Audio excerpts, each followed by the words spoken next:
Velkommen her til kanalen, hvor vi i dag tager et kig på noget af det udstyr, vi har brugt igennem 2025.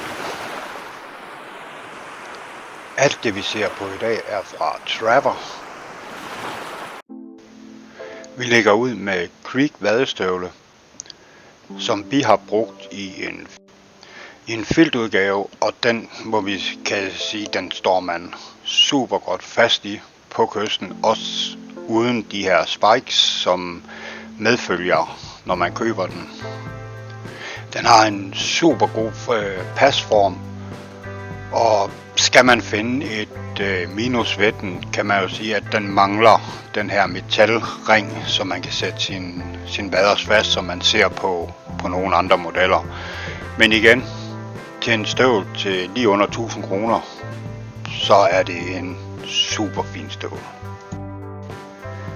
En fin støvle til 999, uanset om du vælger den i udgaven med filt eller med en gummisål.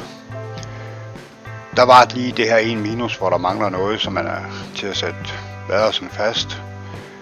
Og det har gjort, at vi har valgt at give den 4 fisk, og det er en god støvle til billige penge.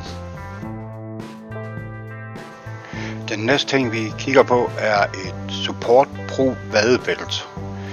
En super fin bælte, der har masser af D-ringe, støtter godt i ryggen og har plads til et net på ryggen også.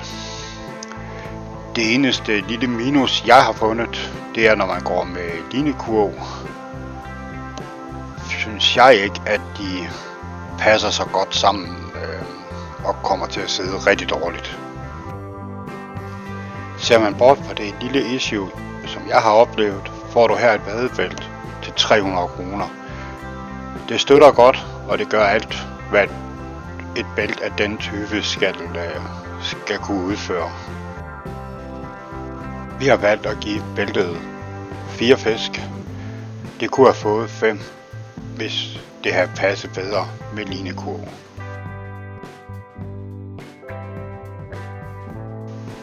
Den næste ting er en Bib Flis 300. Og hvad kan man mere ønske sig på den årstid, som vi er på vej nu? Temperaturen falder, vandet bliver koldere, så er det dejligt at kan stå og holde varmen. Det kan man med den her. Den sidder utrolig godt på kroppen. Den hæmmer ikke nogen bevægelser overhovedet. Og den holder dig varm i mange timer. Så skal du ud og jagte fisk i de kolde måneder, er den her helt klart med at overveje. Skal du holde dig varm i vinter, kan du få denne dragt for 5,99. Og vi har valgt at give dragten 5 fisk. For ja, den udfører sin opgave til perfektion.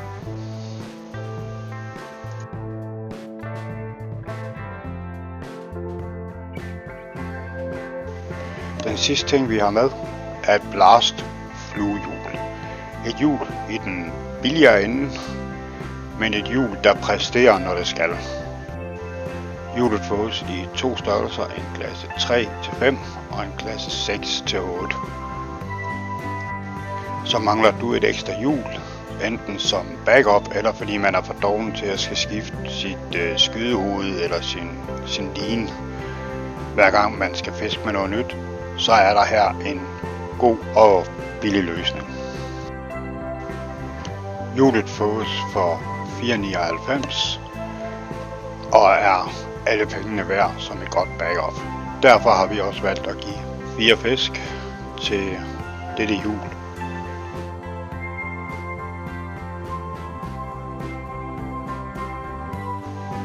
Og det var alt hvad vi har valgt at have med i dag.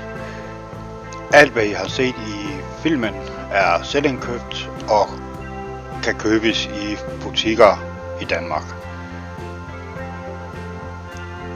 Vi vil blive meget glade, hvis I smider et like, en kommentar og eventuelt abonnerer på kanalen. Så skal vi gøre vores bedste for, at der selvfølgelig kommer nyt op.